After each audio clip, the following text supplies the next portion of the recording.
Welcome to TSRA-2A Ricochet. Your host is Andy Turner, the Legislative Director podcast of the Texas State Rifle Association. We'll discuss your 2A rights, legislation, hunting, competition, you name it. Join in and be part of the discussion. Now here's your host, Andy Turner. Welcome back to TSRA-2A Ricochet. My name is Andy Turner, and I am your Legislative Director for the Association, and this is my host, co-host, friend, all-around good guy, Eric the Red. Today's really going to be Eric's show, because I asked him hey, what do you want to talk about? And he said, well, I got some ideas. And I said, okay, you hit it. So, Eric, hit it. And I'm going to monitor this computer to make sure that we don't have any more problems. Well, today we're going to talk a little bit about should you purchase a little bit of gun lawyer insurance.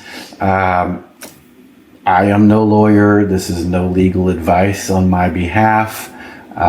We are not necessarily endorsing anybody in particular. This is just kind of a editorial opinion on what I feel like are some good steps to take. Often I hear people talk about the defensive use of a gun, when you can and cannot use your firearm in self-defense, what types of firearms you're going to use. You know, these are conversations you hear a lot. What we don't hear a whole lot about is what happens after you draw your pistol from your holster in the use of a self-defense situation. Did you take the time to get yourself a little bit of liability insurance with a lawyer? So those are some of the things we're going to talk about today. So when I have conversations with people, like I said, a lot of times I will ask them, have you retained a lawyer yet if you ever have an incident that comes up and you have to defend yourself? And a lot of times people will tell me, I've thought about it. I know I need to do that. I just haven't had the time to put the research into it yet. But I always tell them, there's so many different agencies out there. Just Google it. You're going to find somebody. When you took your LTC class, generally they're going to have somebody there that's going to approach you at some point about buying gun insurance. So your LTC class is a good place to get started, for the first time of hearing about that. You can do a Google search, like we said. There's going to be lots of lawyers out there. You want to look for a lawyer that's got the word gun in the title. Or Second Amendment. Or something like self-defense. that. Exactly. Because otherwise you're going to end up with some lawyer that's dealt with DWI cases or some sort of a criminal case. Right. But really great with murderers, but not so good with self-defense. Exactly. And are they Second Amendment friendly? Do they support your right to own a gun? And with that comes so this is what I know, having worked for an attorney, and that is every attorney has a specialty. Yeah. And one of my former staffers was specialized in dealing with malpractice suits against other attorneys. Tell me that wasn't a tough job. Right. He's since left that field. but from watching TV, listening to the radio, there's have you been in an accident? And those guys deal with accidents. Yes. So to your point, you want somebody who deals with that section or those sections of the law regarding your right to carry and your right to self-defense. Yes, and are familiar with the ordinances and gun laws in your area. Yeah. You definitely want to have the right lawyer team and know that they're going to be able to be there for you when you need it. Gun insurance is like the idea of every American likes to drive their car. Right.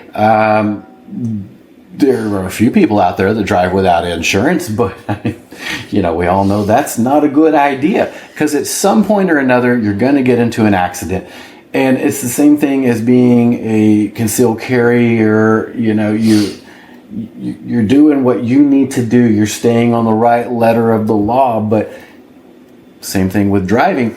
It's not necessarily what you do. It's what other people are doing. And if you find yourself in that situation and you have to take care of yourself or your family or a third person, you want to know that you've got a lawyer on your side.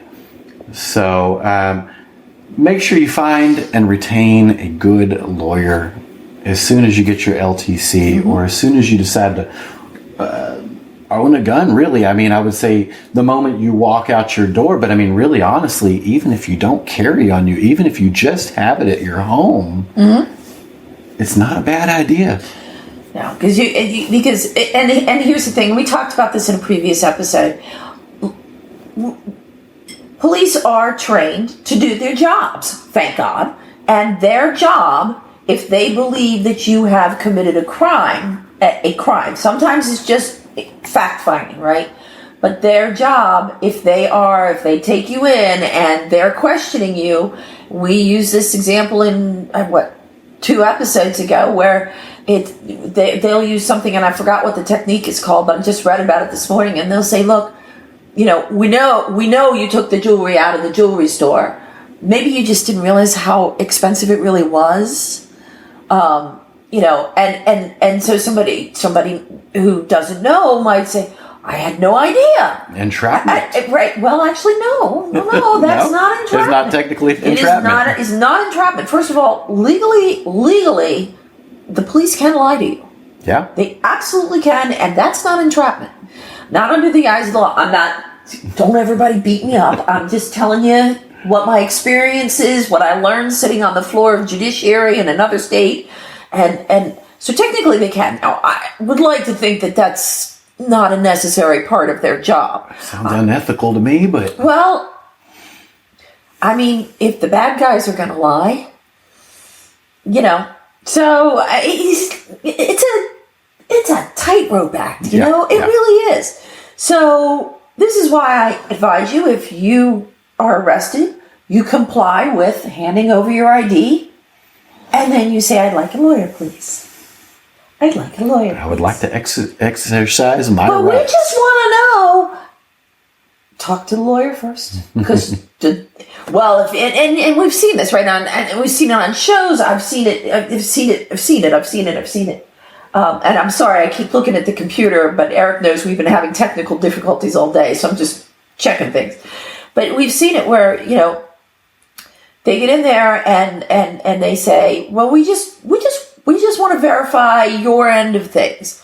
And if your story doesn't match the last time you told the story, that could be, if you call an attorney, you must have something to hide. No, you are smart enough to want to preserve your legal rights. So whether you choose to get the Second Amendment insurance policy, legal insurance policy or not, my strong advice is comply and ask for, if you are arrested. Now, if they just stop to chat with you on the street, be a good make a new friend. Police are generally very good people. And just like teachers are generally very, very good people. But I used to be a teacher, and there are some very awful teachers out there. And I don't mean how they teach. We all know that we've had teachers who have gone to jail. So, it's the 7% rule, right? We talked about this. One day I'm going to write a book, and 7%, first chapter is going to be 7%. And 7% of any group are whack jobs. So, and that goes for any group. Anyway, I digress. Go ahead. Well, like I said, make sure you find and retain your lawyer in advance. That'd be good. Don't wait until it happens to start having to scour. Or at least have their name and phone number in your wallet. When with my gun lawyer insurance, we have an actual card. I've got a member ID number. Nice. I've got a number that I can call 24 hours a day. Don't even have to have an emergency. I can just ask them a question. Right. So, and you get an answer by an attorney. Exactly. Yeah. Exactly. So now I know which one you belong to.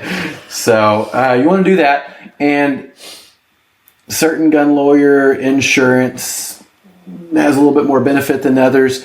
Depending upon who you hire, you may need to secure financial insurance as well.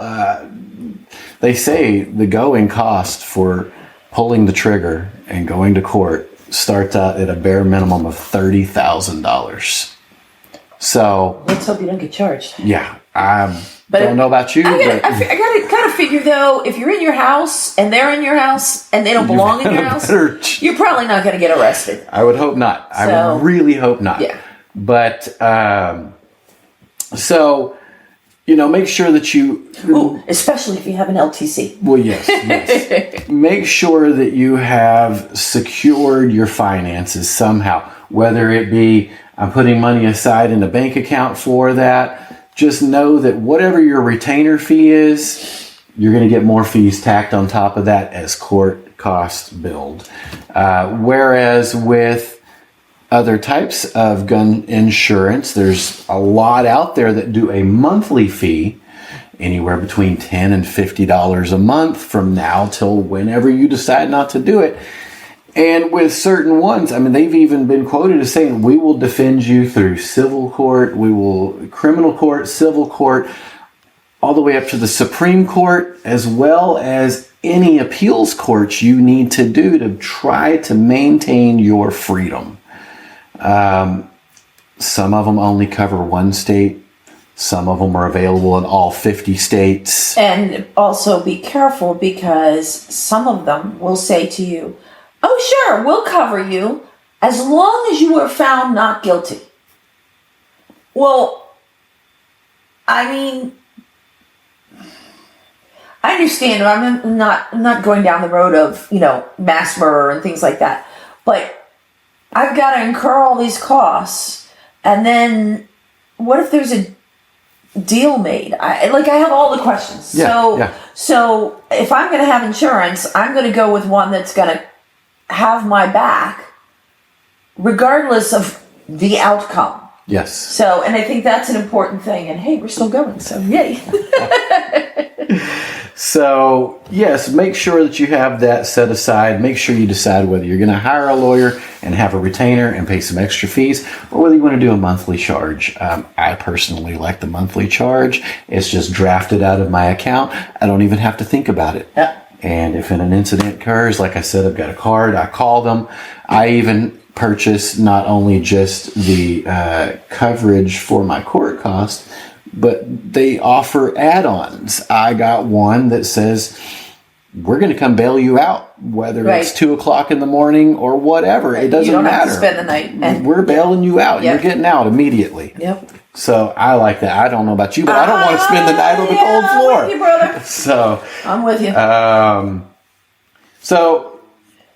Whoever your attorney is, they're probably going to be some sort of a criminal defense attorney. So, get used to talking to lawyers. Don't feel nervous. They're there to represent you. They're there to make sure that you are found innocent. Not guilty. Not guilty. There's a big difference. So, legally speaking, there's a big difference. Make sure you are innocent, not guilty. So just make sure that you're not getting those DWI lawyers when you're looking for somebody. They're going to be the ambulance chasers. They're going to be the civil litigation lawyers. They may not really fall in line with where your beliefs are. But every state has folks who will defend you. Yes. So, assuming you didn't, I don't know, do something stupid like, I can't even imagine, because my people are not stupid. Yes. So another good avenue for finding out who a good gun lawyer would be, check out your local gun club. Talk to people there. Your FFL would know. Your FFL, your firearms instructor, your gun rights activist community. Talk to people in those areas. You mean like Texas State Rifle Association? TSRA. So we won't endorse any one person, but if you get into a jam and you need an attorney, will I go and see if I can't find you one? Yes, but I am not an attorney, and we do not endorse any one attorney or any one particular kind of insurance. But if you're in a jam, yeah, of course I'm going to do what I can to help you out. But whether you hire them or not is all up to you. Yeah, on you. That's on you, boo boo. But yes, that's all you, boo boo. So, and then just make sure that you are comfortable with your lawyer. Make sure I personally find it very assuring that I have 24-hour access to them. Who knows? I mean, if you hire some lawyer that has his own little office, he may not answer the phone after 9 o'clock at night. Right. And you'll be sitting there waiting for his office to open the next day. Right. And there's several different companies out there. Like I said, we don't really endorse anybody in particular, but there is U.S. Law Shield, Texas Law Shield / Yeah, and we talk about a lot about Texas Law Shield on this program. We do not endorse any one particular thing, but Texas Law Shield does a lot of writing. They're up in Austin advocating for us, and I work with them and I know them. So for me, it's personal. So I really like them. I'm going to throw in another group, and then I'm going to let you do the rest of the group. Sure. I do know about Armed Citizen.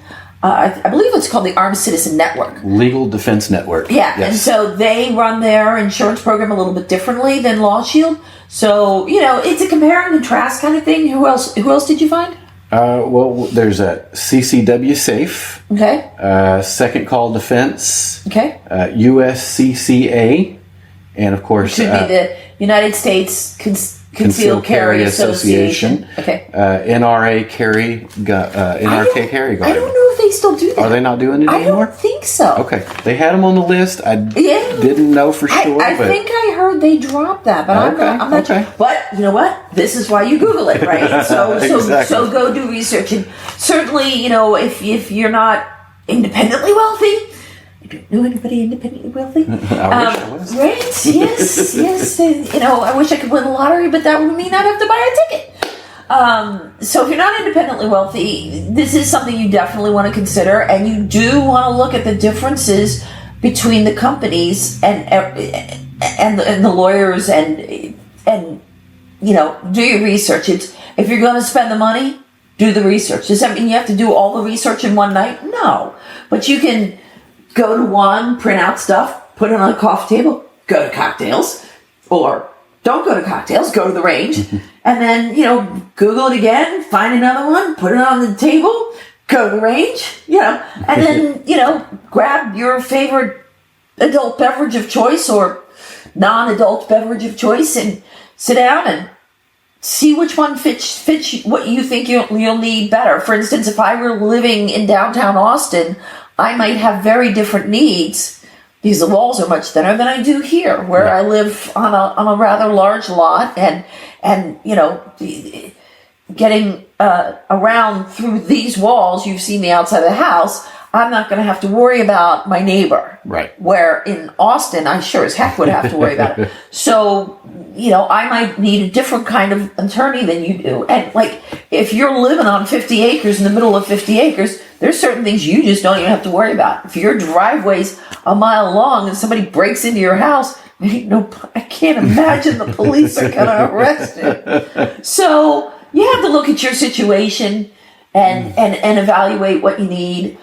We mentioned several of them, and certainly Richard Hayes and company at Texas Law Shield. I really do like them, but I would never say to you, this is the company, because first of all, I need a full vote of the board. Second of all, there are a number of really good companies out there.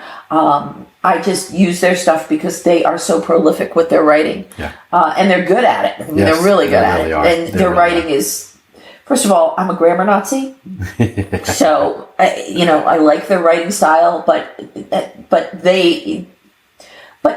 like Armed Citizen is great, and USCCA, I'm not sure how they run their thing, but I know a number of people that have it, so we're not picking and choosing for you because your circumstances are different than Eric's, they're different than mine, because Eric would have special needs that I would not have based on where he lives. So, and that alone. And here shortly we're gonna have my LTC instructor out, and basically the show is gonna be, I have my LTC.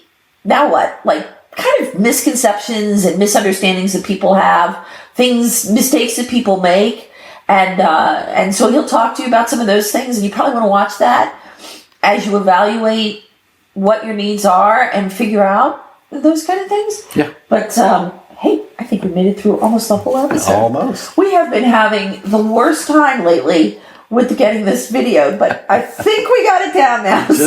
Just about. And I think the audio is good. Is there anything else you wanted to add to? Well, I just wanted to touch on some other things you could do to limit your liability. In Texas, yes, the law says it is a crime if a child gains access to a readily dischargeable firearm, and you, acting with criminal negligence, failed to secure that firearm or left the firearm in a place that you know or knew that a child could gain access to it. So, my general sentiment is, if it is not on my person, if I don't have it attached to my body, it is going in a safe. I know a lot of people feel like, well, I'll just store it behind the door. I don't have a bullet in it. It doesn't matter what your reasoning is. If a child is able to get a hold of your firearm and somehow they get a hold of some ammunition, if they use that you are 100% responsible. Right. So, and not even just with a child. I mean, even if I have my family come over or a friend come over, if I don't have that firearm on my person, it's going in the safe. I don't really worry about it when you come over, though. We're birds of a feather, so for instance, if I have a home defense piece, and we have no children in this house. My baby, she just turned 20 this week. God, I feel so old. But anyway, even when she was raised with firearms, she knows. So, but I have friends who have small children, and when they come over, everything goes. No, we're okay. Making sure. Yep.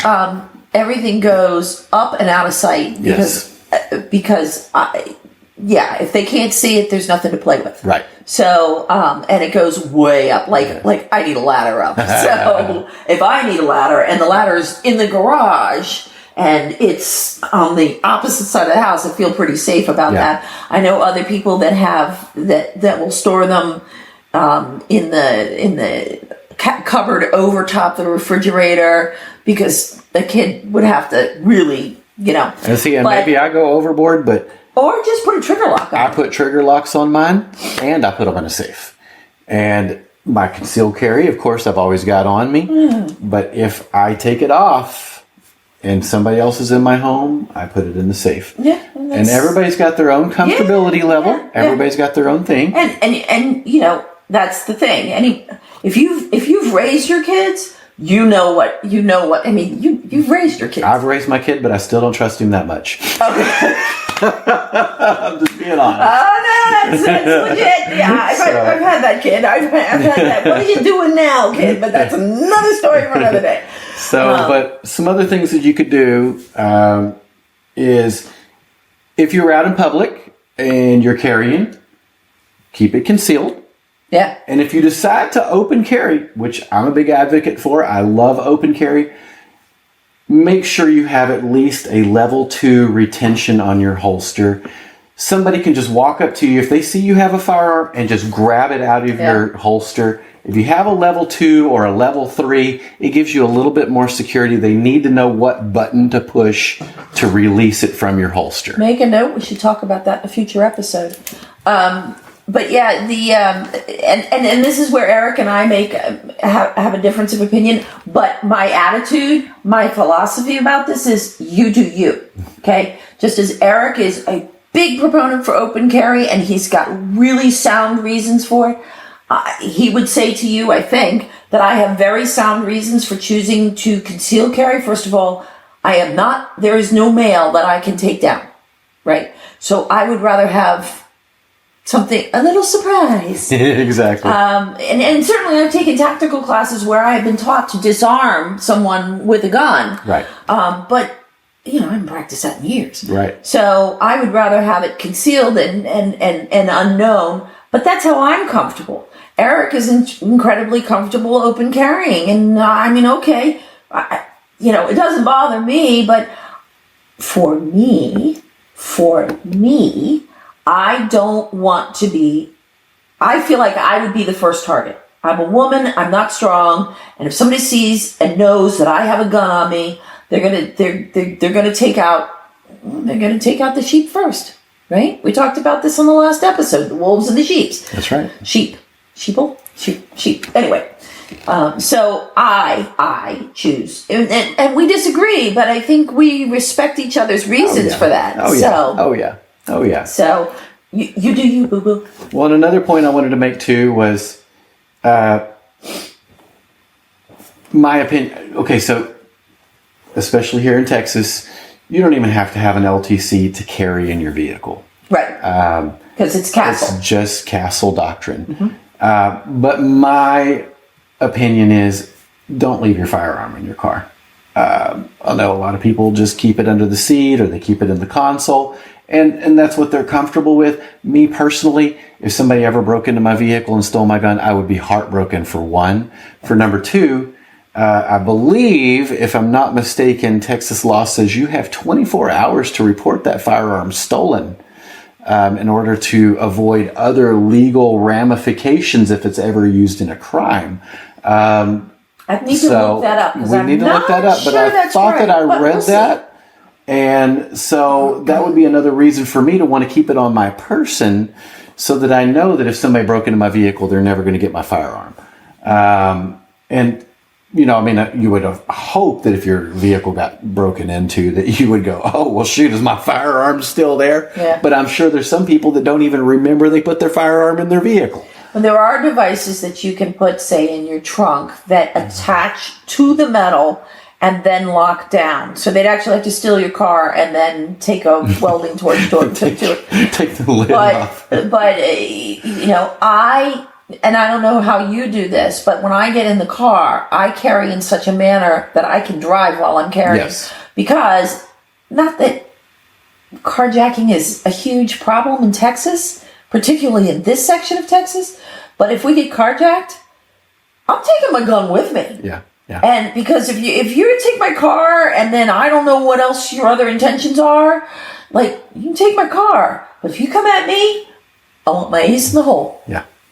Well, I'll have to show you what my truck looks like on the inside one day. But I do have holsters set up on the dashboard so that if I am uncomfortable with my carry while I'm driving, I just slide it right in there. One of those magnetic ones? No.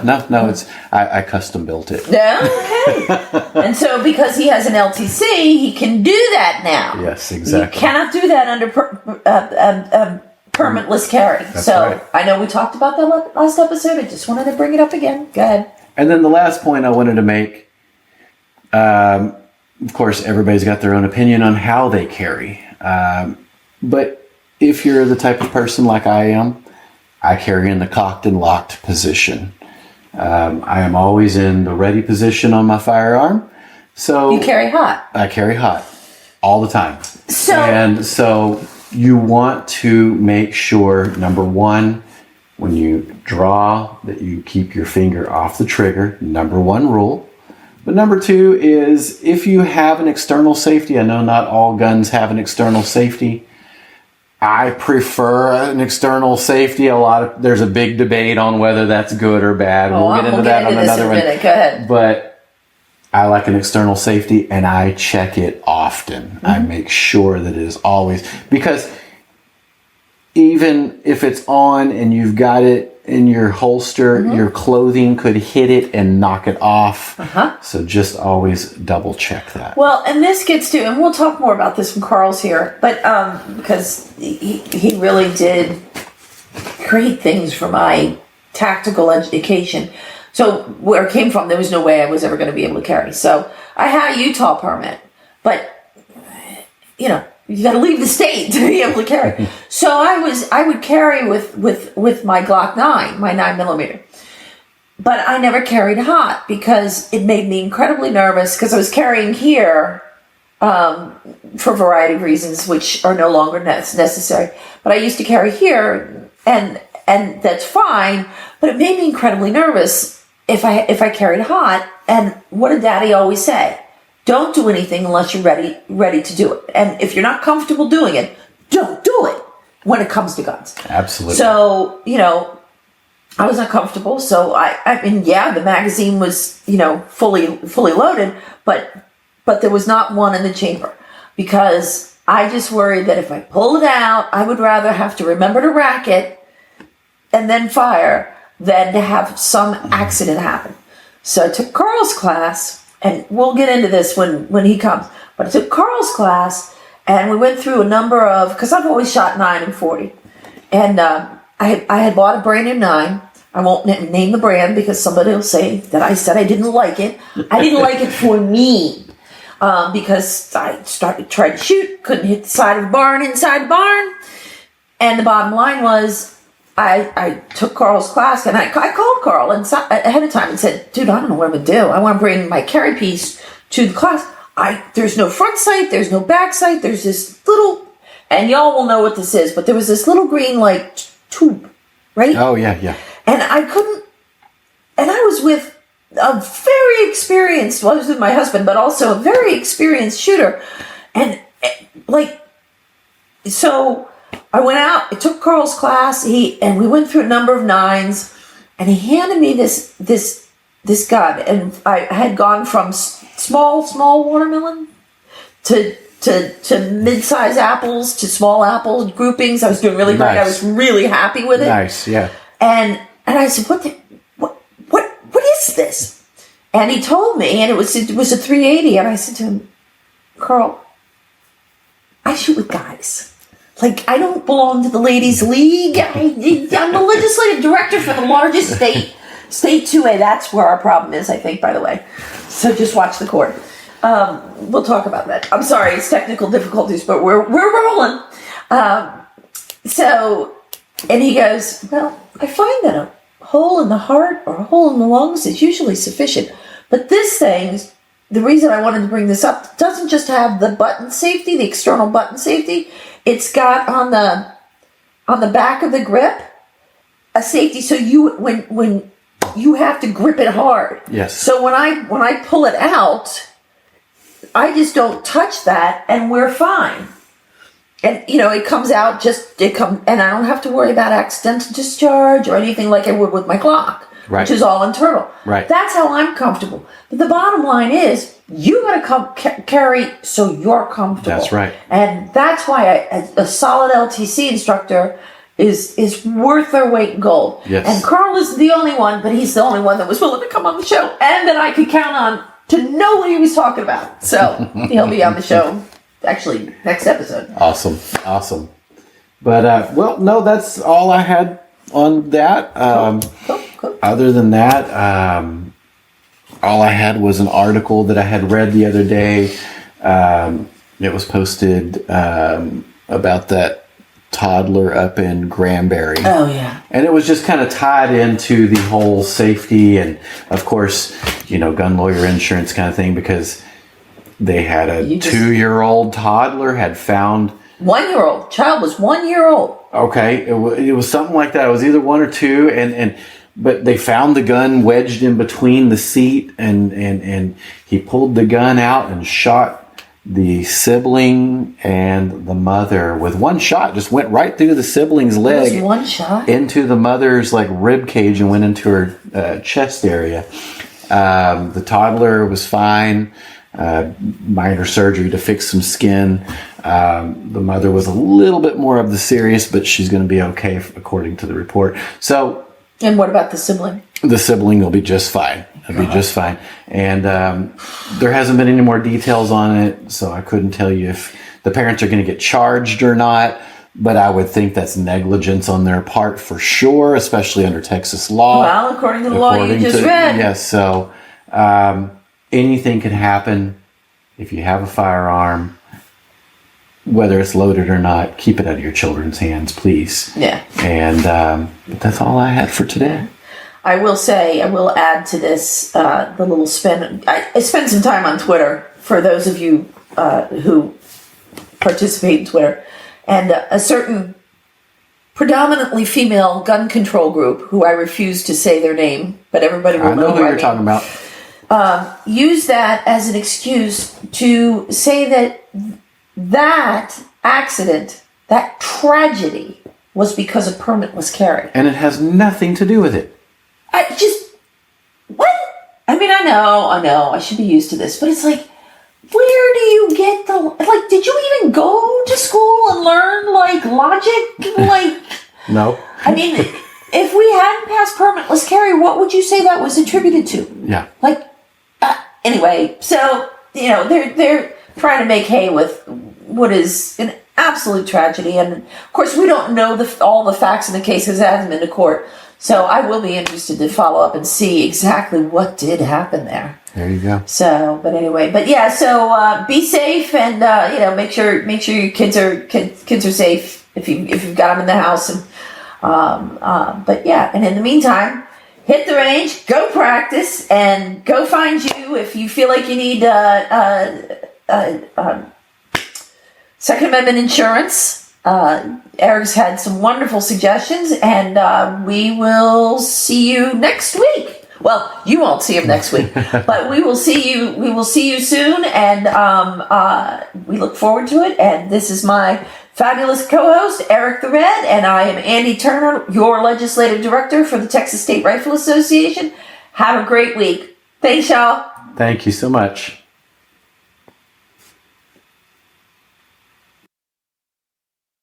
You've been listening to TSRA to a Ricochet with your host, Andy Turner, the Legislative Director podcast of the Texas State Rifle Association. And until next time, you can find out more at TSRA-PAC.com and TSRA.com.